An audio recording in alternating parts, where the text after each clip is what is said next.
Hello teachers, welcome to Samji academy.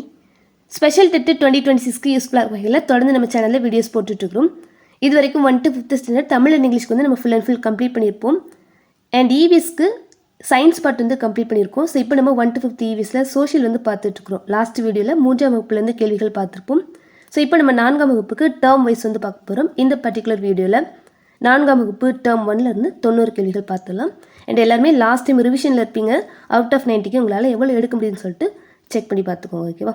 So first one, பண்டை தமிழக அரசுகள் மற்றும் அவை அமைந்திருந்த ஆற்றங்கரை குறித்த பின்வரும் இணைகளில் எது தவறானது? பண்டை தமிழக அரசுகள் மற்றும் அவை அமைந்திருந்த ஆற்றங்கரை குறித்த இணைகளில் தவறானது. ஆன்சர் ஆப்ஷன் டி, பல்லவர்கள் தென்பெண்ணை அப்படிங்கிறது. மற்ற எல்லாமே கரெக்டு. சேர அரசர்கள் பொய்கையாறு, சோழர்கள் காவிரியாறு, பாண்டியர்கள் வைகையாறு, பல்லவர்களுக்கு பாலாறு அப்படிங்கிறது கரெக்ட் ஆன்சர். இமயமலை வரை படையெடுத்து சென்று அங்கு கனக விஜயரை தோற்கடித்த சேர மன்னன். இமயமலை வரை படையெடுத்து சென்று அங்கு கனக விஜயரை தோற்கடித்த சேர மன்னன் சேரன் செங்குட்டுவன். கரிகால் சோழனால் கட்டப்பட்ட கல்லணை பின்வரும் கூற்றுகளை ஆராய்க. கல்லணை பற்றிய கூற்றுகள். இது பொது ஆண்டு கிபி 2ஆம் நூற்றாண்டில் கட்டப்பட்ட உலகின் மிக பழமையான அணையாகும். இவ்வணை கற்கள் மற்றும் சுண்ணாம்பு கலவை கொண்டு கட்டப்பட்டது. ஸோ இதுக்கு ஆன்சர் 1 மற்றும் 2 ரெண்டுமே சரி. சேர மற்றும் பாண்டிய மன்னர்களின் கூட்டுப்படைகளை கரிகால சோழன் தோற்கடித்த புகழ்பெற்ற போர்க்களங்கள் எவை? கரிகாலன் ஒரு சோழ மன்னன். இவர் வந்து சேர மற்றும் பாண்டிய மன்னர்களின் கூட்டுப்படைகளை வெண்ணி மற்றும் வாகை பரந்தலை இடங்களில் தோற்கடிச்சிருப்பார். சங்ககால குறுநில மன்னர்களை அவர்களின் கொடைச்சிறப்போடு சரியாக பொறுத்துக. பேகன் மயிலுக்கு போர்வை தந்தவர், பாரி முல்லைக்கு தேர் கொடுத்தவர், அதியமான் ஔவையாருக்கு நெல்லிக்கனி அளித்தவர். பேகன் மயிலுக்கு போர்வை தந்தவர், பாரி முல்லைக்கு தேர் கொடுத்தவர், அதியமான் ஔவையாருக்கு நெல்லிக்கனி அளித்தவர். புகார் நகரத்தில் கொண்டாடப்பட்ட புகழ்பெற்ற இந்திர விழா பற்றி உருத்திரங்கண்ணனார் விவரிக்கும் சங்ககால நூல் இது. இந்திர விழா புகார் நகரத்தில் கொண்டாடப்பட்ட ஒரு விழா. இதை பற்றி உருத்திரங்கண்ணனார் அவருடைய நூலான பட்டினப்பாலையில் சொல்லியிருப்பார். சங்க காலத்தில் வீட்டிற்கு விருந்தினர் வருவதை கரையும் காக்கை வழியே முன்கூட்டியே அறிவிக்கும் வழக்கத்தை பாடிய புலவர். காக்கை பாடினார். இதனால தான் அவருக்கு இந்த பேர் வந்துச்சுன்னு கூட சொல்லுவாங்க. பல்லவ மன்னர்களின் வரலாற்றை காலவரிசைப்படி சரியாக எடுக்கப்பட்டுள்ளதை தேர்வு செய்யும். பல்லவ மன்னர்களின் காலை வரிசைப்படி சரியான order. Answer option A. First Sivaskandavarman, அடுத்தது விஷ்ணுகோபன், சிம்ம விஷ்ணு, மகேந்திரவர்மன், இதுக்கப்புறமா தான் நரசிம்மவர்ம பல்லவன். ஸோ அந்த மாதிரிலாம் வருவாங்க. கரெக்டான ஆர்டர் சிவஸ்கந்தவர்மன், விஷ்ணுகோபன், சிம்ம விஷ்ணு, மகேந்திரவர்மன். பண்டைய மதுரை மாநகரில் செயல்பட்ட பகல் நேர கடைகள் மற்றும் இரவு நேர கடைகளின் பெயர்கள் முறையே நாளங்காடி மற்றும் அல்லங்காடி. பகல் அப்படின்னா நாள், இரவு அல். பண்டைய சேர நாட்டின் தலைநகரமாக விளங்கிய நகரம் இது. சேர நாட்டின் தலைநகரம் வஞ்சி. சேர மன்னர்கள் தங்கள் கொடிகளில் பயன்படுத்திய சின்னம். சேர மன்னர்களின் சின்னம் வில், அம்பு. 10 என்னும் நூல் எந்த தமிழ் அரசர்களை பற்றி விரிவாக அறிந்து கொள்ள பெரும் உதவியாக விளங்குகிறது? 10 அப்படிங்கிறது ஃபுல் அண்ட் ஃபுல் சேர அரசர்கள் பற்றிய ஒரு நூல். சோழ அரசர்களின் பண்டைய தலைநகரமாக விளங்கிய நகரம் இது. சோழர்களின் தலைநகரம் உறையூர். ஸோ இது வந்து மூவேந்தர்கள் சேர சோழ பாண்டியர்கள் பற்றி அவர்களுடைய கொடி, சின்னம் அண்ட் அவர்கள் ஆட்சி செய்த நிலப்பகுதியின் ஆறுகள், அவர்களுடைய தலைநகரம், துறைமுகம், இதெல்லாமே நம்ம தெரிஞ்சுக்கணும். நெக்ஸ்ட், பட்டினப்பாலை நூலின் ஆசிரியரான உருத்திரங்கண்ணனார் எந்த சோழ மன்னனின் சிறப்பை பற்றி பாடியுள்ளார்? கரிகால் வளவன். கரிகால் சோழனின் இயற்பெயர் என்ன? கரிகால் சோழனின் இயற்பெயர் திருமாவளவன். இளமை காலத்திலேயே அரியணை ஏறி ஒரு முதியவர் போல மாறுவேடமிட்டு வழக்கை சாதுரியமாக தீர்த்து வைத்த பெருமைக்குரிய மன்னன் யார்? இதுவுமே கரிகால சோழன் தான். முற்கால சோழர்களின் முக்கிய துறைமுகமாக விளங்கிய நகரம். முற்கால சோழர்களின் துறைமுகம் காவிரி பூம்பட்டினம். இதுக்கு முன்னாடி தலைநகரம் பார்த்துருப்போம், அது உறையூர். துறைமுகம் என்ன அப்படின்னா காவிரி பூம்பட்டினம். பாண்டிய அரசர்களின் கொடியில் பொறிக்கப்பட்டிருந்த சின்னம் எது? பாண்டிய அரசர்களின் சின்னம் 2 மீன்கள். பாண்டிய மன்னர்களின் நிர்வாக முறையை பற்றி மாங்குடி மருதனார் தன் எந்த நூலில் குறிப்பிட்டுள்ளார்? பாண்டிய மன்னர்களின் நிர்வாக முறை மதுரை காஞ்சியில் மாங்குடி மருதனார் குறிப்பிட்டிருப்பார்.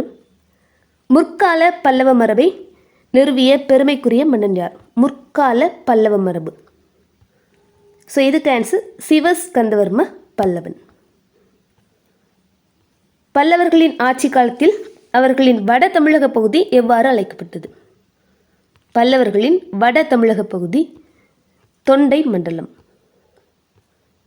பிற்கால பல்லவ மரபை தோற்றுவித்து பல்லவ பேரரசை வலுவாக்கிய மன்னன்.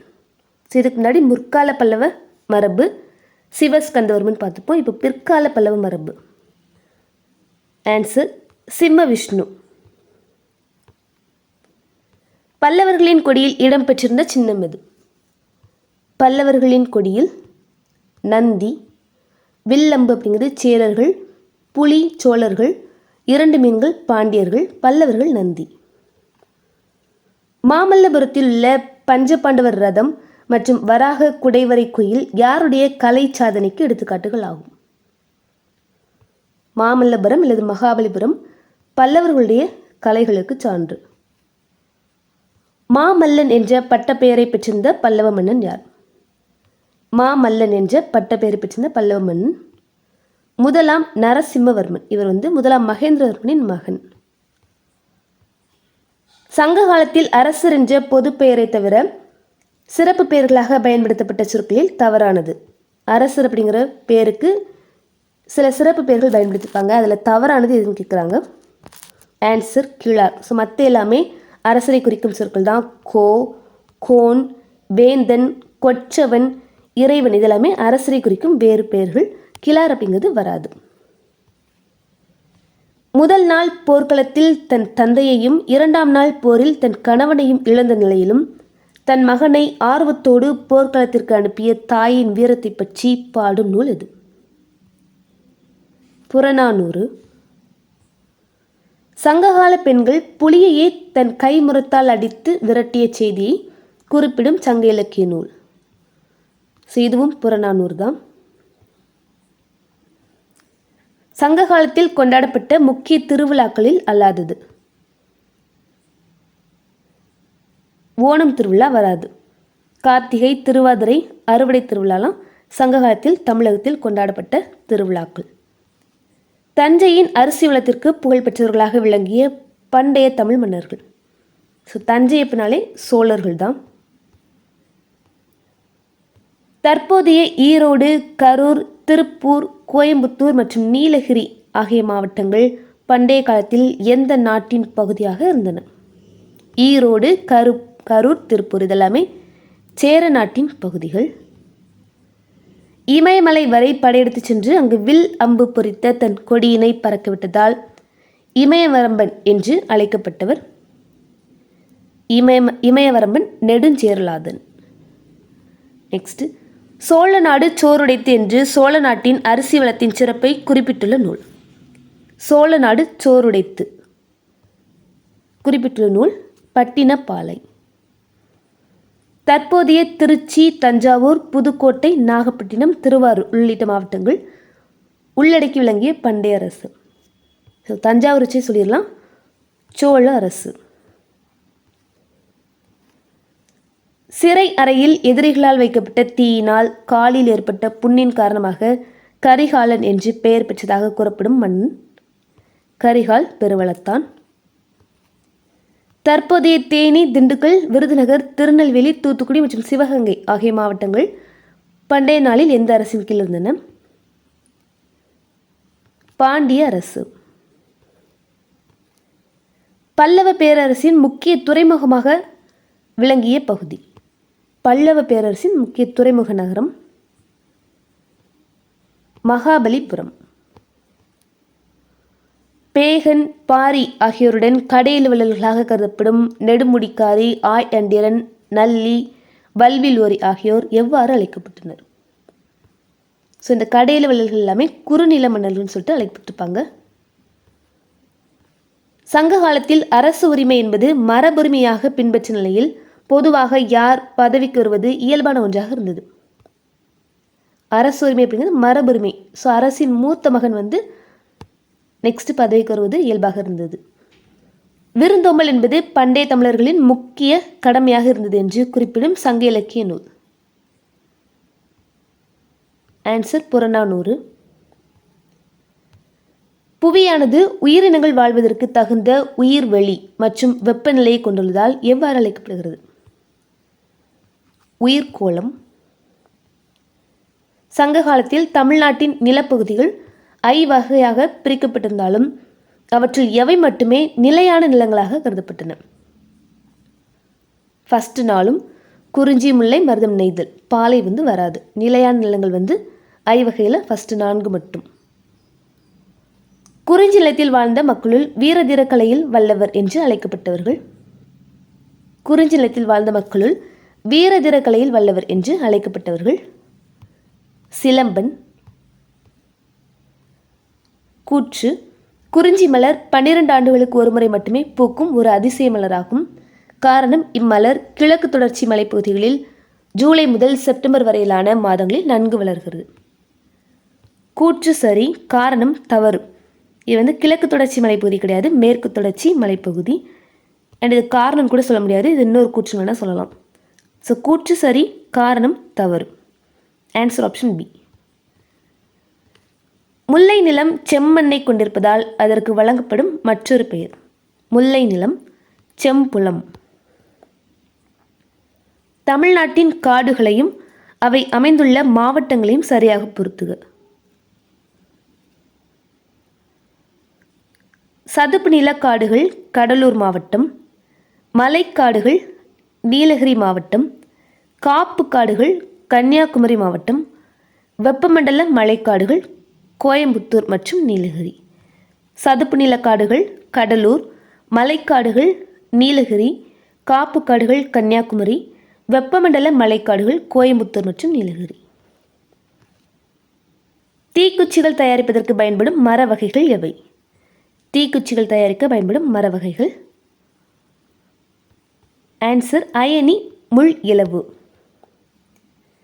உலக அளவில் பழங்காலத்திலேயே நீரை திருப்பி கால்வாய் பாச வசதி செய்தலில் கல்லணை எத்தனையாவது இடத்தை பெற்றுள்ளது?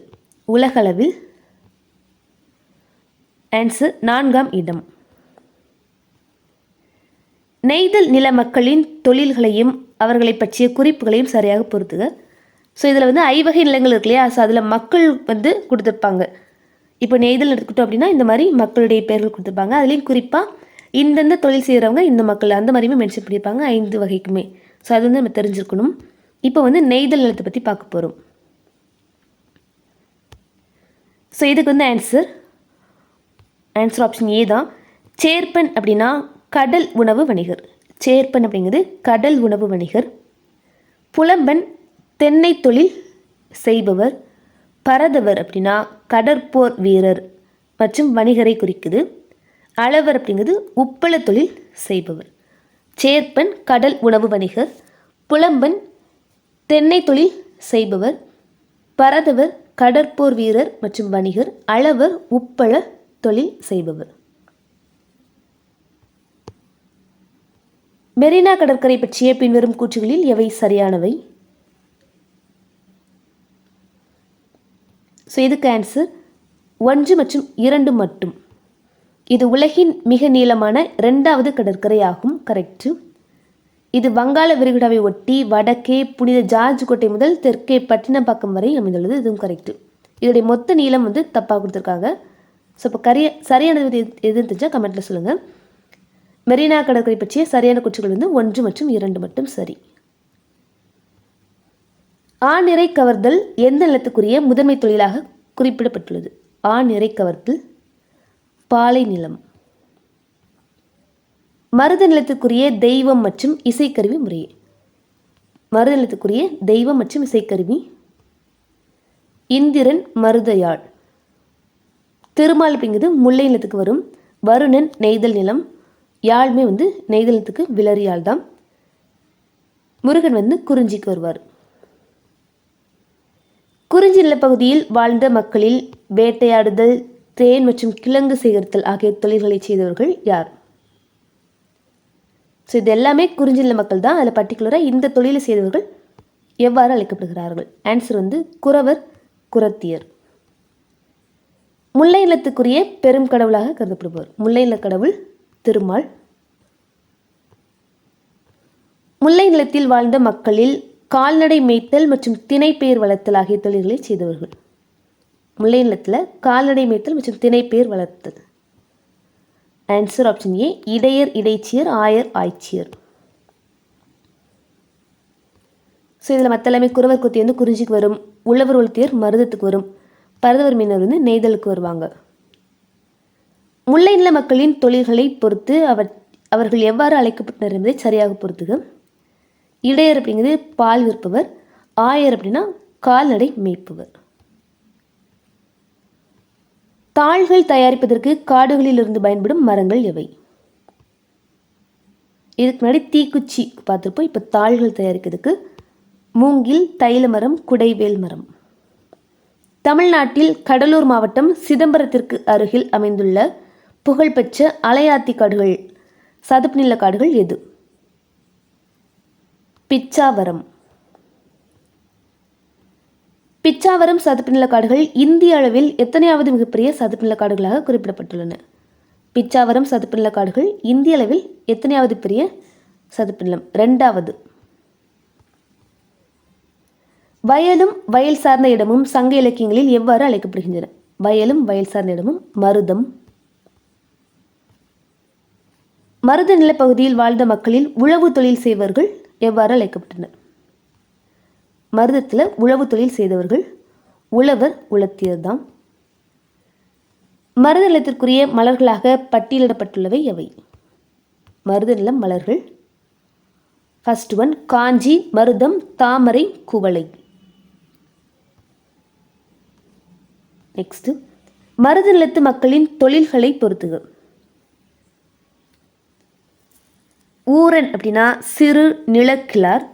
உழவர் உழவு தொழில் செய்பவர். கடையர் வணிகர். ஊரன் சிறு நிலக்கிழார். உழவர் உழவு தொழில் செய்பவர். கடையர் வணிகர். கரிகால் சோழனால் கட்டப்பட்ட கல்லணையின் நீளம், அகலம் மற்றும் உயரம் முறையே. கல்லணையின் நீளம், அகலம் மற்றும் உயரம். ஸோ நீளம் வச்சு சொல்லிடலாம். 1080 அடின்னு சொல்லிட்டு வரும்.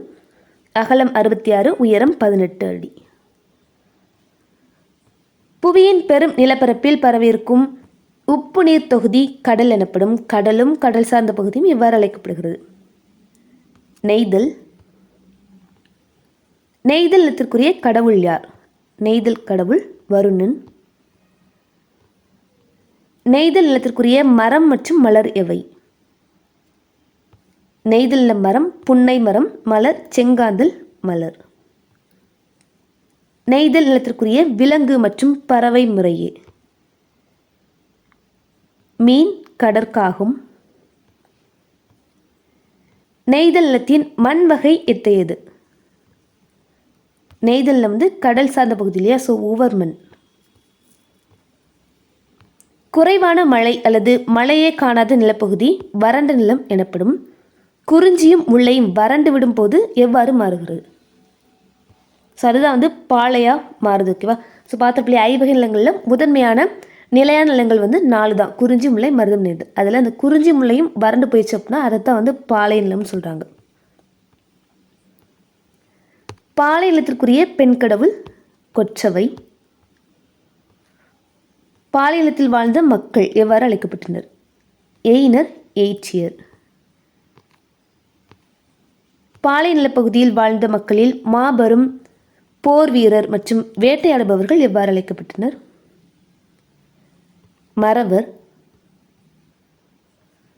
குறிஞ்சி நிலத்தில் வாழ்ந்த மக்களுள் மலைக்காடுகளில் வாழ்பவர் எவ்வாறு அழைக்கப்பட்டனர்?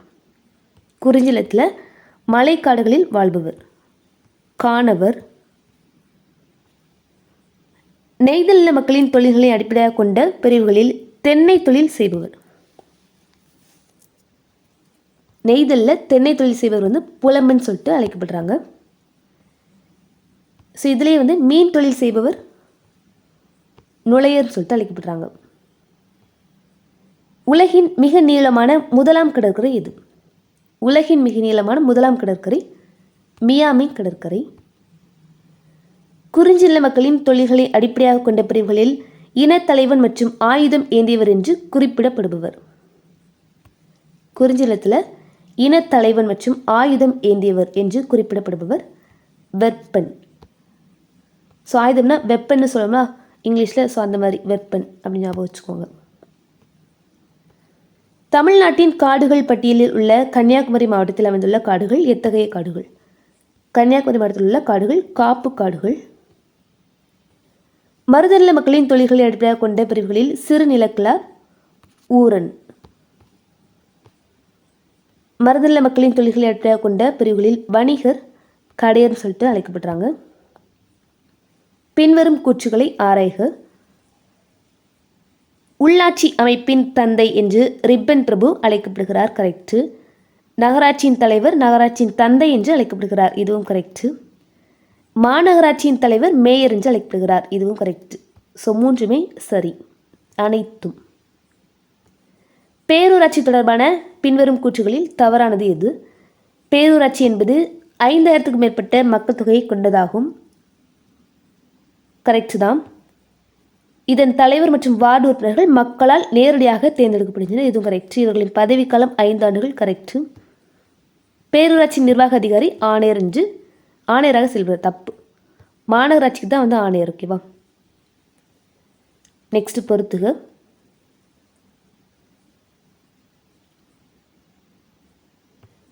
கிராமப்புற உள்ளாட்சி கிராம ஊராட்சின்னு சொல்லலாம். இராணுவ கட்டுப்பாட்டு வாரியம் குன்னூர். மிக பழமையான மாநகராட்சி தமிழகத்தின் மிக பழமையான மாநகராட்சி என்ன அப்படின்னா இந்தியாவிலேயே சொல்லலாம்னு நினைக்கிறேன் சென்னை அப்படிங்கிறது. பேரூராட்சி நிர்வாகத்துக்கு எடுத்துக்காட்டு பேரூராட்சி நிர்வாகத்துடைய தலைவர் வந்து செயல் அலுவலர். கிராமப்புற உள்ளாட்சி கிராம ஊராட்சி இராணுவ கட்டுப்பாட்டு வாரியம் குன்னூர். மிக பழமையான மாநகராட்சி சென்னை. பேரூராட்சி நிர்வாகம் செயல் அலுவலர். தமிழ்நாட்டின் தற்போது மொத்தம் எத்தனை மாநகராட்சிகள் உள்ளன? தமிழ்நாட்டின் மாநகராட்சிகளின் எண்ணிக்கை 25. நகராட்சி மற்றும் மாநகராட்சி உறுப்பினர்களின் பதவிக்காலம் எத்தனை ஆண்டுகள்? இதுவுமே 5 ஆண்டுகள் தான். ஒரு தனிநபர் வருமானத்தின் மீது மாநில அரசு விதிக்கும் வரி எது? தனிநபர் வருமானத்தின் மீது தொழில் வரி. பின்வரும் கூற்றுகளை ஆராய்க. நகராட்சியின் உறுப்பினர்களில் ஒருவர் துணைத் தலைவராக தேர்ந்தெடுக்கப்படுகிறார். நகராட்சி தலைவரை மக்கள் நேரடியாக தேர்ந்தெடுக்கின்றனர். இதில் ரெண்டுமே சரிதான். ஓகேவா? ஆன்சர் செக் பண்ணிக்கலாம். ரெண்டுமே சரி. நகராட்சியோட உறுப்பினர்கள் தான் ஒருத்தர் துணைத் தலைவராக தேர்ந்தெடுக்கப்படுறாங்க. நகராட்சி தலைவரை மக்கள் நேரடியாக தேர்ந்தெடுக்கிறாங்க. ரெண்டுமே கரெக்டு. 1957ஆம் ஆண்டு பல்வந்த்ராய் மேத்தா குழு அறிக்கையின்படி இந்தியாவில் அறிமுகப்படுத்தப்பட்ட பஞ்சாயத்து முறை. பல்வந்த்ராய் மேத்தா குழு சஜஸ்ட் பண்ண பஞ்சாயத்து முறை வந்து 3 அடுக்கு முறை. அசோக் மேத்தா குழு அறிக்கை எந்த ஆண்டு வெளியிடப்பட்டது மற்றும் அது பரிந்துரைத்த பஞ்சாயத்து முறைகள்? அசோக் மேத்தா வந்து 1978 2 அடுக்கு முறைன்னு சொல்லலாம். இதோட 4ஆம் வகுப்பு டேர்ம் 1 வந்து கம்ப்ளீட் ஆகுது. நெக்ஸ்ட் வீடியோவில் டேர்ம் 2 பார்க்கலாம். இந்த வீடியோ உங்களுக்கு யூஸ் பண்ணி மறக்காம லைக் பண்ணுங்கள். நான் உங்களை நெக்ஸ்ட் வீடியோவில் மீட் பண்ணுறேன். தேங்க்யூ.